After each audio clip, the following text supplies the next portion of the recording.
does a lot of bread, as well as other things, but Is it usually just bread, or do they? it's always bread, and then often it'll be dairy and produce as well. Okay, that's cool. And sometimes prepared foods. Yeah, too. yeah. So it's always ready for you to pick up, basically. Yeah, the bread they leave out here, and then we'll have to go to the cold storage for the dairy. Okay. And then the produce is in there. So we'll go in and ask and see. Some just works dairy, so sometimes you always have to double check. Like, hey, can you go in the dairy or produce, or Yeah. make sure you get everything, or else.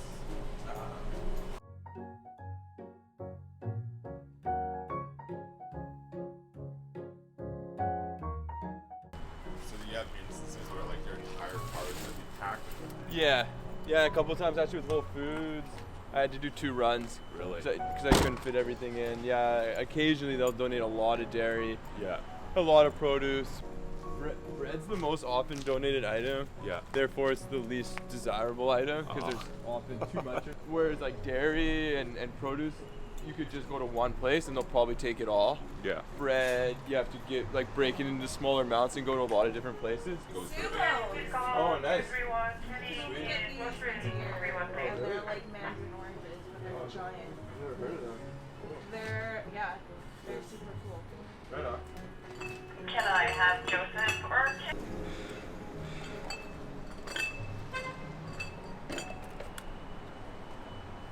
Yeah, and I don't know.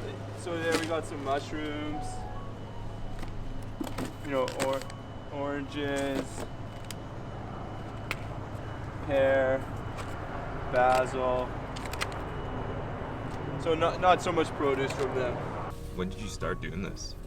In September. I saw you guys have a lot of people on board in terms of partners and restaurants and food producers. Yeah. So just under 7 months, and we're picking up from 35 different places. Yeah. They're not because there's 4 Tractor locations, 3 Rosemary Rocksalt locations, so it's not like 35 separate businesses, but yeah, 35 locations, and then delivering to about 20 different organizations, charities.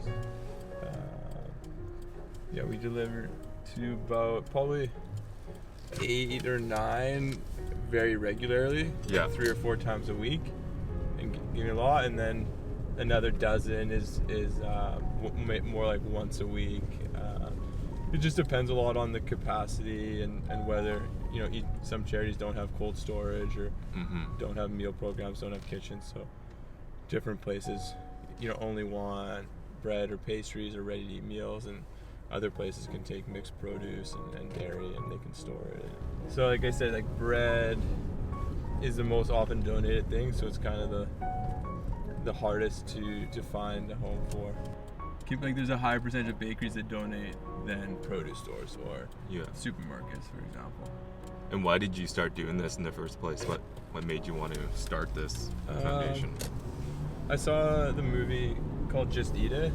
Heard of it? Yeah, it's a Vancouver couple that just ate food waste for 6 months and documented it and looked at the whole food system and the different levels of waste happening at the farm, at the wholesale level, at the supermarket, and as well as at home, because actually half of food waste in Canada is happening at home. Yeah, so I saw that movie, and I was teaching high school the last couple of years, and then didn't renew my contract, didn't know exactly if I was going to be in Vancouver or not in September instead of going back to school. Started going door to door asking businesses if they wanted to get on board.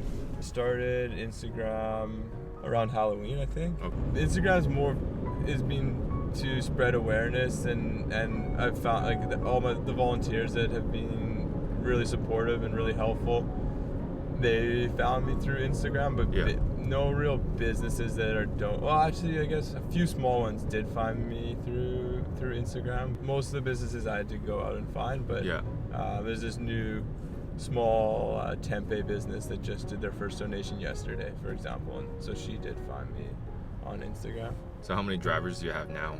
There's 10 people now on a weekly basis. And how much time do they volunteer each week, you think?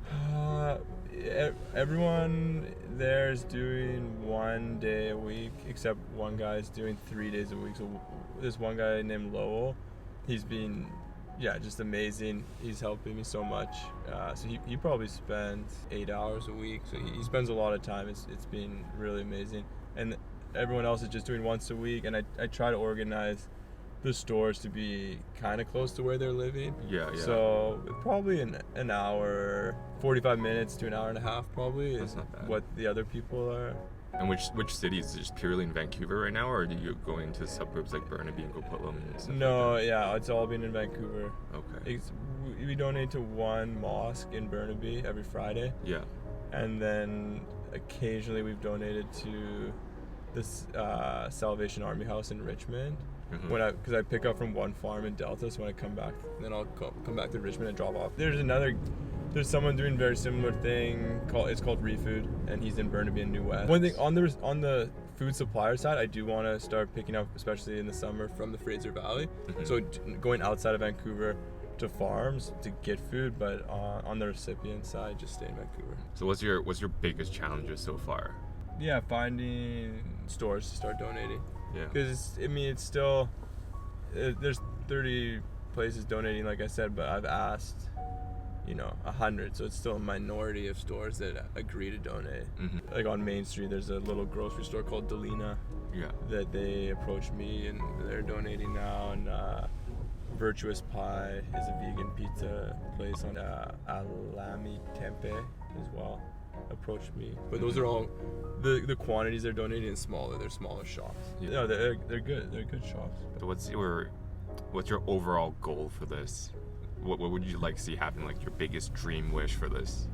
Yeah, I'd like to start branching out and start delivering directly to food insecure households in like the form of a weekly box. Mm. So be delivering to charities and then also delivering directly to households. So there's a lot of people I think in the city that aren't accessing charities, but they'd still benefit from saving $10 or $20 a week or a month on groceries. Well, yeah, some of the charities run meal programs, so they serve breakfast, lunch, and dinner, or one of the three on a daily basis, and then other ones, they'll just redistribute it out. Yeah.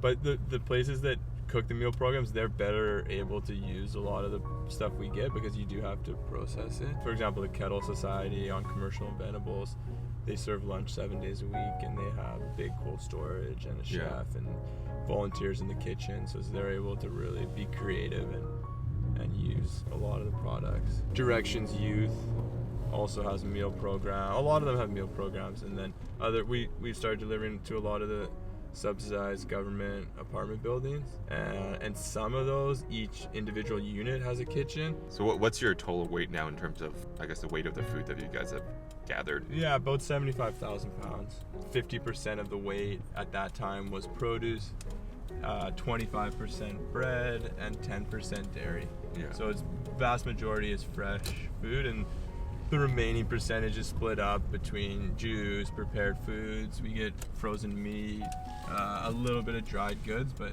not that many. It's because the goal was to be doing a lot of fresh, healthier food. So I'm happy that we're picking up a lot of produce. Yeah, so we pick up here 3 days a week. So you can see they give a lot more produce. Lots of tomatoes.